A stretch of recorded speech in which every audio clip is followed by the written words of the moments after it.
Narcissist कुछ लोग ऐसे पाल के रखता है, ऐसे कुछ लोगों को अपने आसपास रखता है जो कुछ भी नार्सिसिस्ट कर लें, कैसा भी व्यवहार कर लें, कुछ भी बड़ी से बड़ी हरकत कर दें, वो हमेशा नार्सिसिस्ट को क्लीन चिट देने का काम करते हैं। चाहे वो आपकी नज़रों में हो, चाहे वो बाहर कहीं हो, वो मतलब उसके चरित्र के गवाह होते हैं। ठीक है, इसको सीधी सिंपल लैंग्वेज में समझिए। वैसे टेक्निकल टर्म में इसको इनेबलर्स बोला जाता है। ये कौन होते हैं? ये वो लोग होते हैं, ये कोई फैमिली मेम्बर्स हो सकते हैं, ये इवन आपकी तरफ के रिश्तेदार हो सकते हैं, क्योंकि नार्सिसिस्ट उनको ऐसा कंडीशन करते हैं कि जो भी कनेक्शन है उसमें ही इज़ द विक्टिम, ही और she is the victim, and आप वो मॉन्स्टर हैं जो उसको यूज़ एंड अब्यूज़ कर रहे हैं लगातार। ठीक है ना? या फिर आप ओवर रिएक्टिव है, वो आपके बारे में ऐसा एक सेट करते हैं नैरेटिव कि आप बहुत ओवर रिएक्टिव हैं, आप झगड़ालू हैं, आप गुस्सैल हैं, आपकी सहनशीलता कम है। ठीक है, ऐसा ऐसा कुछ नैरेटिव हमेशा से नार्सिसिस्ट सेट कर रहा होता है लोगों के मन में। और इनेबलर्स वो होते हैं जो आंख मूंद कर उसकी बात पर यकीन करते हैं। नार्सिसिस्ट क्या करेगा? अपने कुछ फ्रेंड्स को, या फिर अगर फैमिली मेम्बर्स है तो उनको तो वैसे भी उसकी लाइफ पता है, तो यहाँ पर वो ऐसा नैरेटिव सेट करेगा फ्रेंड्स वगैरह के सामने कि बचपन में सो एंड सो हुआ था, या पहले कभी सो एंड सो हुआ था, तो वो इस वजह से बहुत ज़्यादा डिप्रेस्ड रहता है, या ये बहुत ज़्यादा परेशान रहता है, या वो इस वजह से उसको गुस्सा आ जाता है, या एंगर इश्यूज, ये दोनों चीज़ें हो सकती हैं। ठीक है ना?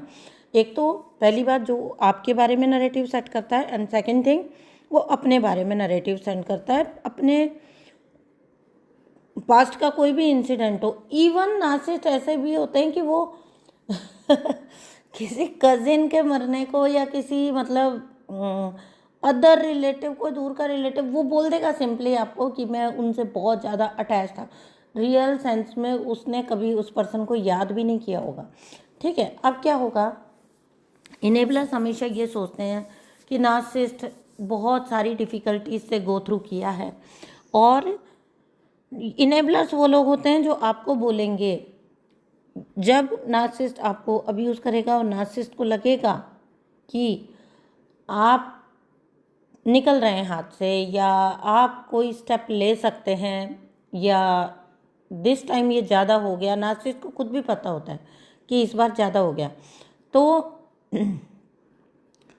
तब वो इनेबलर्स नार्सिसिस्ट के काम आते हैं। वो आते हैं और वो आपको वो नैरेटिव बताते हैं, आपको बोलेंगे देखो उसकी ज़िंदगी में कितना स्ट्रगल रहा है, कड़वाहट आ जाती है इंसान में। मैंने कई लोग ऐसे देखे हैं जो नार्सिसिस्ट के गुस्से को ये कह के जस्टिफाई करते हैं, मतलब गुस्से में, गुस्सा कह लो या अब्यूज़ में कह लो, नार्सिसिस्ट ने इतनी गंदी बात बोली है जो एक्सेप्टेबल नहीं है, और अगर आप वो बताओगे, मान लीजिए आपका नाम किसी के साथ बड़े गंदे तरीके से जोड़ दिया, और नार्सिसिस्ट जब आपका नाम किसी के साथ जोड़ते हैं ना, तो वो सिंपली नहीं जोड़ते, वो बहुत गंदा आगे पीछे जोड़ के बोलते हैं। ठीक है, तो आप मान लीजिए, ये एक एग्जांपल दे रही हूँ आपको, मैंने ऐसे लोग देखे हैं जो सिंपली ये बोलते हैं, जब आप उनको ये चीज़ बताएंगे कि ये इतनी बुरी सोच रखते हैं मेरे खिलाफ, या ये मेरे से ऐसे बात करता है, या इसने मुझे ये बोला या ये किया, वो सिंपली बोलेंगे, हो जाता है गुस्से में, बोल देता है इंसान गुस्से में, कोई बात नहीं। देखो बोलते हैं तो फिर वो नार्सिसिस्ट को मौका मिल जाता है। नार्सिसिस्ट 2 से 3 वो एग्जाम्पल देगा जब उसने आपको कभी ठीक से ट्रीट किया था। सामने वाला इंसान में आपको बोलेगा, देखो बोल देता है इंसान गुस्से में, प्यार भी तो करते हैं आपको। ऐसे नार्सिसिस्ट ऐसे लोगों को ज़रूर अपने आसपास रखते हैं, पाल के रखते हैं, उनकी कुछ ज़रूरतें पूरी कर रहे होते हैं। अब ये अगर आपकी साइड के रिलेटिव्स हैं तो उनको लगता है कि उनके बच्चे का घर ना बर्बाद हो जाए, तो वो आप ही को एडजस्ट करने का सलाह देंगे। ये भी इनेबलर का ही काम करते हैं। अगर आपके रिलेटिव हैं और आपको ये सलाह देते हैं कि आप कोई बात नहीं, गुस्से में हो गया, ख़ास तौर से, वैसे मैं जेंडर बायस्ड कोई वीडियो नहीं बनाती हूँ, लेकिन फिर भी ये सोसाइटी में फ़ीमेल्स के साथ ज़्यादा होता है। इवन बहुत सारे अगर मल्टीपल अफेयर्स में भी आदमी जाता है ना, मैंने ये भी देखा है सोसाइटी में कि सिंपली ये भी बोल दिया जाता है कि आदमी लोग तो ये सब करते हैं, मेल तो ये सब करते हैं, ठीक है, तो क्या करें, बर्दाश्त करने की आदत डाल लें, सहने की आदत डाल लें। इवन मैंने ये भी देखा है कि वाइफ अगर आगे बढ़ने की कोशिश कर रही है, अगर वो अपना कोई करियर बनाना चाहती है, तो ये नार्सिसिस्ट ऐसा तांडव शुरू कर देगा उसकी ज़िंदगी में, उसके रिलेटिव्स को ये बोलेगा कि इसको रोको, मैं कमा रहा हूँ, इसको रोको। नार्सिसिस्ट पहले खुद रोकने की आपको कोशिश करेगा। अगर उसको आपको कोई अच्छा करियर बनाने से रोकना है, उसको पता है आप में पोटेंशियल है, उसको पता है आप कुछ कर सकते हो, वो क्या करेगा पता है, पहले तो वो आपको रोकेगा। सिंपली पहले तो वो आपको ये बोलेगा, मैं कर रहा हूँ, मैं कमा रहा हूँ, तो तुम्हें क्या ज़रूरत है, पहली चीज़ ये। उसके बाद अगर आपने बोला कि नहीं, आप अपनी संतुष्टि के लिए कुछ करना चाहते हैं, आप अपनी लाइफ को मीनिंगफुल बनाने के लिए कुछ करना चाहते हैं, सेटिस्फैक्शन के लिए कुछ करना चाहते हैं, अब नार्सिसिस्ट आएगा सेकंड स्टेप पे, ठीक है। तो नार्सिसिस्ट वहाँ पर ये बोलेगा आपको कि अच्छा तुम्हें बाहर निकलना है, तुम्हें आज़ाद होना है, तुम्हें तो लोगों से मिलना है, तुम तो हो ही ऐसी। अब वो क्या कर रहा है, अब वो आपके सेंटिमेंट्स पर चोट कर रहा है, ठीक है, आपको इमोशनली प्रेशराइज, उसको पता चल गया कि बातों से काम नहीं चल रहा है, तो फिर वो करेगा इल्ज़ाम लगाना शुरू, एलिगेशंस लगाएगा, फॉल्स एलिगेशंस, आपके कैरेक्टर पर एलिगेशंस, आपको बोलेगा कि आप तो हो ही ऐसी, आपको बाहर निकलना है, आपको बाहर जाना है, आपको दिखना है, आपको लोगों से मिलना है, आपको घर की जिम्मेदारियों को अवॉइड करना है, घर की बच्चों की जिम्मेदारियों को आपको अवॉइड करना है। अब आपने बोला कि ठीक है, मैं तो सब कुछ जिम्मेदारी निभाते हुए भी स्टिल मैं काम करना चाहता हूँ, चाहती हूँ, और नार्सिसिस्ट को ये पता है कि आप कुछ करने के काबिल हो। अब नार्सिसिस्ट की तीसरी गेम आती है, अब वो करता है आपके अपनों को मैनिपुलेट, ठीक है, वो कोई भी हो सकते हैं, उनकी साइड के फैमिली मेम्बर भी हो सकते हैं, ज़्यादा करके ऐसे केसेस में आपकी साइड के फैमिली मेम्बर होते हैं, उनको नार्सिसिस्ट कॉन्स्टेंटली दबाव डालेगा, कॉन्स्टेंटली इसे रोको, नहीं करना, मैं नहीं चाहता, बड़े हक से नार्सिसिस्ट ये बोलता है मैं नहीं चाहता। भाई तू कौन है, तू कौन है, किसी की लाइफ के डिसीजन लेने वाले तुम कौन हो, ठीक है। लेकिन खैर इतनी तो उनमें अकल ही नहीं होती है। यहाँ पर नार्सिसिस्ट आपके जो अपने होते हैं उनको यूज़ करता है, उनको ये बोलता है कि मैं नहीं चाहता। अब क्या होता है, अगर ये एक फीमेल है तो उसके पेरेंट्स बोल लो, घर वाले बोल लो, वो डर जाते हैं कि हमारे बच्चे का घर बिगड़ जाएगा, हमारी बेटी का घर बिगड़ जाएगा। ये ख़ास तौर से मैं इसलिए बोल रही हूँ क्योंकि ये ख़ास तौर से ज़्यादा करके हस्बैंड लोग करते हैं ये चीज़, ठीक है ना। तो यहाँ पर सामने वाली साइड में ये सीन दिखाता है वो कि बहुत सारी चीज़ें खराब हो जाएंगी अगर इसने अपनी जिद नहीं छोड़ी तो। वो आपको एक जिद्दी इंसान की तरह पोर्ट्रे करता है, ये जिद कर रही है, ये नहीं मान रही है, ठीक है। अब यहाँ पर जाने अनजाने आपके पेरेंट्स या आपके अपने भाई बहन या आपके अपने लोग उनके इनेबलर बन जाते हैं।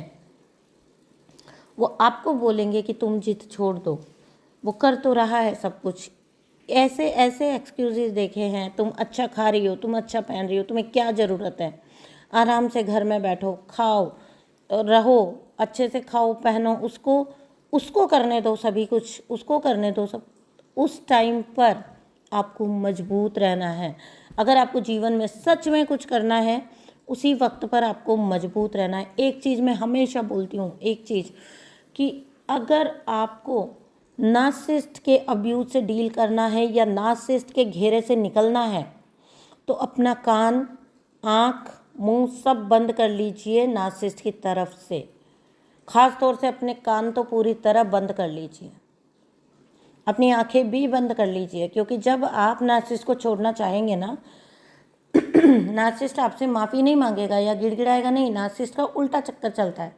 वो क्या करेगा, वो आपको ऐसा दिखाएगा वो बहुत पार्टी कर रहा है, वो बहुत लोगों में जा रहा है, लोग उसको इतना पसंद कर रहे हैं, पिक्चर्स पोस्ट करना, आपके आसपास एक माहौल बना के रखना कि आपको ऐसा लगेगा कि आप ही अकेले पड़ गए हो, देखो नार्सिसिस्ट तो कितना एंजॉय कर रहा है लाइफ को।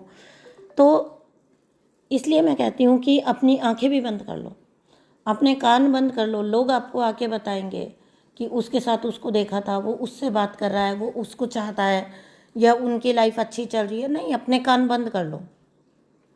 या फिर नार्सिसिस्ट लोग आपको आके बोलेंगे, नार्सिसिस्ट लोगों से कहलवाएगा कि तुम कम सहनशील हो, तुम सह नहीं सकते हो, तुम रिश्ते में तो सहना ही होता है, रिश्ते को निभा के चलना होता है। अपने कान बंद कर लो, अपने बिल्कुल ऐसे हो जाओ कि कोई फ़र्क नहीं पड़ता। ठीक है, आपको जो सोचना है सोचिए, मैं गलत हूँ, क्योंकि आपने जो सहा है वो सिर्फ और सिर्फ आप जानते हो।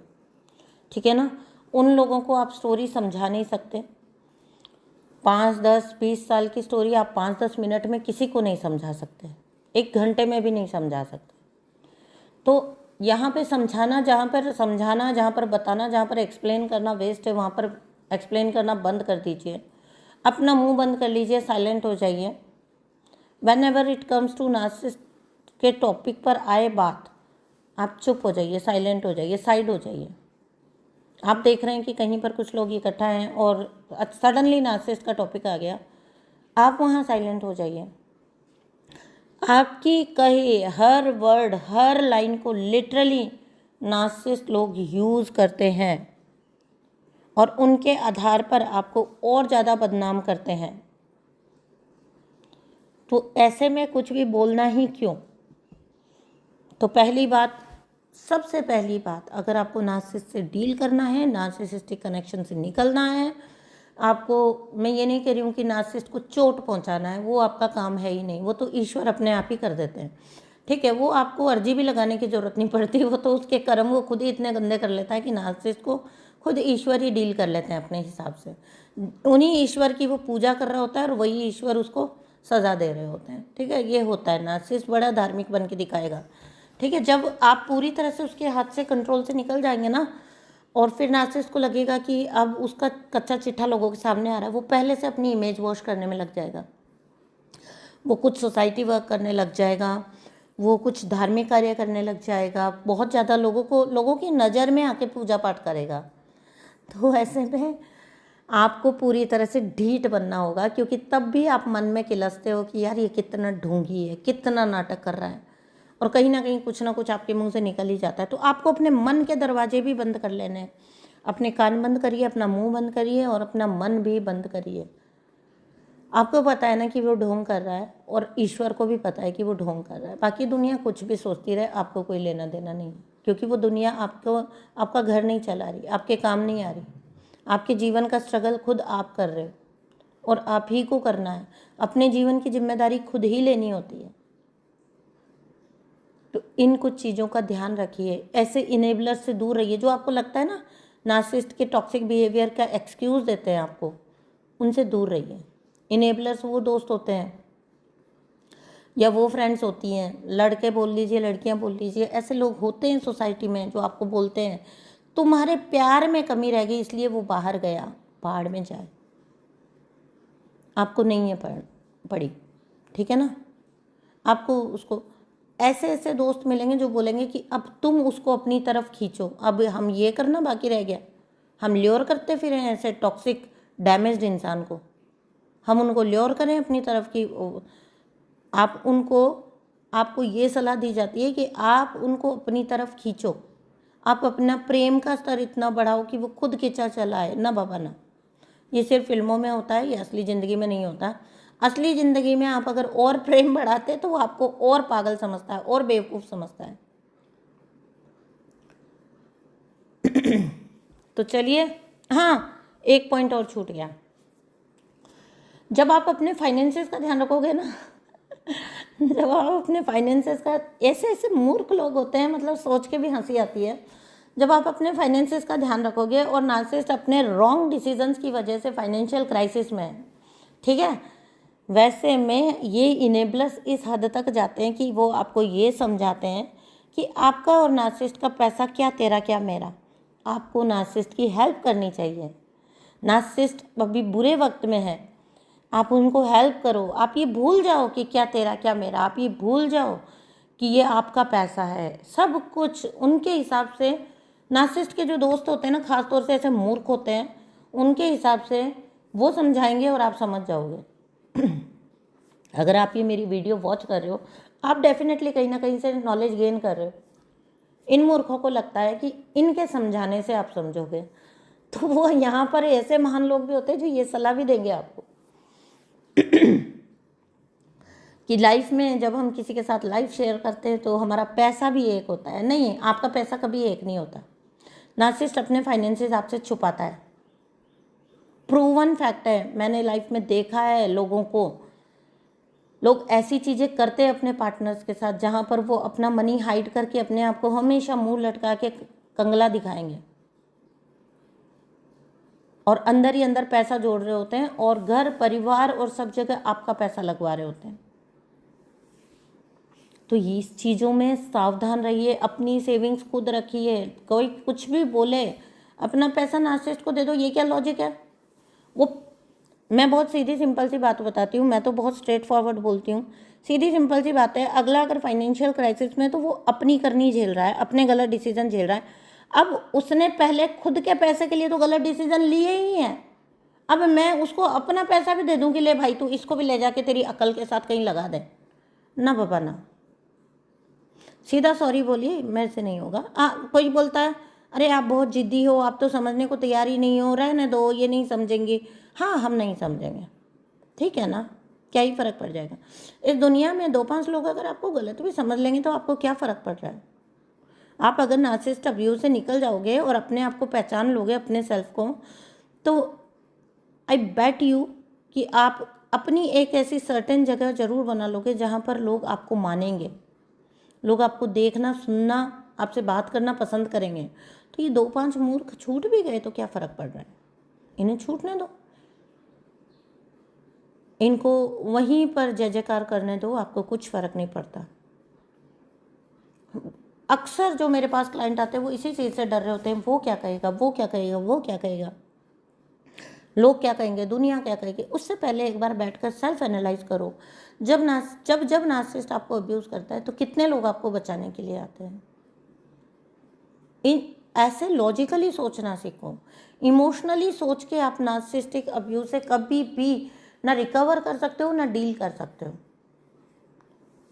अगर आपको साथ भी रहना पड़े, पहली बात तो आप निकल नहीं पाओगे, ठीक है, अगर आप इमोशनली उस चीज़ को डील करने जाओगे तो। ये एक ऐसा टॉपिक है जिसमें आपको पूरी तरह से प्रैक्टिकल हो जाना पड़ता है, पूरी तरह से आपको प्रैक्टिकल हो जाना पड़ता है। आपको नार्सिसिस्ट की गेम खेल के ही उसको आप हरा सकते हो। और ये जो लास्ट की लाइन मैंने बोली है कि नार्सिसिस्ट के सामने आप तभी जीत सकते हो जब आप उसी की गेम उसी पर अप्लाई करो। ये मेरी जीवन का पर्सनल एक्सपीरियंस है, ठीक है। ढीठ बन जाने की बात जो मैं बार बार बोलती हूँ, ये मेरे जीवन का एक्सपीरियंस है। इससे ज़्यादा आप लोगों को मैं और क्या बोलूँ मजबूती के लिए, ताकि आपको थोड़ी स्ट्रेंथ मिल सके, ताकि आपको थोड़ा करेज मिल सके, आपको आपके जीवन में दिशा मिल सके। ढीठ हो जाइए, कुछ लोग छूट जाएंगे, 10-15 लोग छूटेंगे ही छूटेंगे। और वो आई बेट यू ज़्यादा लोग नहीं होते, क्योंकि जो लोग सिंसियर होते हैं और नार्सिसिस्ट के मैनिपुलेशन में कुछ चीज़ें सोच रहे होते हैं, जब आप उससे अलग हो जाएंगे और आप उनसे पर्सनली टच में आएंगे, पर्सनली वो आपको देखेंगे कि दूर से देखें चाहे आपसे टच में रह के देखें, लेकिन जब वो आपको अलग देखेंगे ना, नार्सिसिस्ट के व्यवहार नार्सिसिस्ट के ऑरा से अलग जब आप निकल जाओगे, तब आपको जब देखेंगे ना, वो लॉन्ग रन में समझ जाते हैं। तो अल्टीमेटली जितने लोग छूटते हैं ना, वो कोई ज़्यादा लोग नहीं होते, कुछ मुश्किल से 10-20-50 लोग होंगे, ठीक है। 50 भी बोल रही हूँ तो ज़्यादा ही बोल रही हूँ, लेकिन वो दूर दूर के फ्रेंड होते हैं जिनको कभी कभी नार्सिसिस्ट मिलेगा अचानक से, वो हालचाल पूछेंगे और फिर नार्सिसिस्ट रोने रोएगा। उनसे आपको कोई फ़र्क नहीं पड़ता। जब मैंने ये डिसीज़न लिया था तो जितने लोगों को मुझे समझाने के लिए लाया गया था, मैंने जब वो लोग समझाते थे मैं नम होकर बैठी रहती थी ब्लैंक फेस करके, और जब वो चले जाते थे या फिर जब वो बैठे भी हैं तो भी मेरे मन की बात बताती हूँ, मैं अपने मन में एक चीज़ चलाती थी। आप अगर ये चलाना स्टार्ट कर दोगे तो आप बहुत सुखी हो जाओगे, आपको बहुत ईजी हो जाएगा। मैं उस वक्त ये सोचती थी कि ये व्यक्ति जो आज मुझे बैठ के समझा रहा है, पास्ट उसकी मीटिंग याद करती थी कि ये मुझसे पिछली बार कब मिला था, तो मुझे याद आएगा इसने शायद कभी दिवाली पर विश किया था, बस एक इतना सा गेस्चर, या फिर ये पता नहीं फलां फलां की शादी में मिला था, या फिर ये क्योंकि नार्सिसिस्ट के साथ आप रहते ही ऐसे हो ना, अब वो आपको कट ऑफ करके रखते हैं तो ज़्यादातर लोग आपसे मिल ही नहीं रहे होते, ठीक है। तो भाई जो व्यक्ति मुझे मिल ही साल में 2 साल में एक बार रहा है, ठीक है, 6 महीने लगा लो हद से हद, 2-5 महीने लगा लो हद से हद, तो रेयर मीटिंग्स होती हैं, तो ये कुछ भी सोचता रहे अपने मन में मेरे बारे में, मुझे क्या फ़र्क पड़ रहा है। कोई ऐसा तो है नहीं कि मेरा बहुत क्लोज है और वो झूठ रहा है। जिनको नार्सिसिस्ट समझाने के लिए लाता है वो नार्सिसिस्ट के टच वाले ही लोग होते हैं, उनकी आपको वैसे भी ज़रूरत नहीं है। नार्सिसिस्ट के सर्कल के लोग होते हैं, उनको तो वैसे भी आपने दफ़ा करना है, छोड़ो, तुम तो मुझे वैसे ही नहीं चाहिए हो। तो चीज़ों को ना मतलब थोड़ा सा ढीठ बन के प्रैक्टिकली सोचना अगर हम स्टार्ट कर देंगे ना, हम डील कर जाते हैं। ठीक है दोस्तों, तो मन में अपने हमेशा ये सोचो, इस व्यक्ति ने मुझे जो भी आपको समझाना है, जिसको खोने का डर है कि भाई अगर मैंने इसकी बात नहीं मानी तो ये क्या बोलेगा, ये मुझसे मेरे बारे में क्या सोचेगा, एक बार बैठकर शांति से उसके बारे में ये सोच लो, वो कितनी बार आपकी लाइफ में आया है, कितनी बार आपका प्रॉब्लम सॉल्वर बना है, कितनी बार उसने आपकी लाइफ में कोई मेजर रोल अदा किया है। अगर वो नार्सिसिस्ट के सर्कल का इंसान है तो उसका कोई रोल ही नहीं होता है आपकी लाइफ में, तो वो इसलिए नार्सिसिस्ट ने रखा होता है ताकि वक्त पड़ने पर नार्सिसिस्ट की जय जयकार कर सके आपके सामने आके, आपको ये समझा सके कि नार्सिसिस्ट तो परफेक्टली ऑल राइट है, आप ही थोड़ा इधर उधर चूक रहे हो, तो ऐसे लोगों का वैसे भी आपको क्या करना है। होप कि ये मोटिवेशन इनफ होगा आप लोगों के लिए। पसंद आया है तो प्लीज़ चैनल को सब्सक्राइब करिए, वीडियो को लाइक करिए और आगे भी शेयर करिए। अगर कोई फंसे हुए लोग हैं जिनका आपको लगता है कि ज़रूरत पड़ेगी ऐसी चीज़ों की, आप उनको भेजिए। इस अवेयरनेस की जिस किसी को भी ज़रूरत है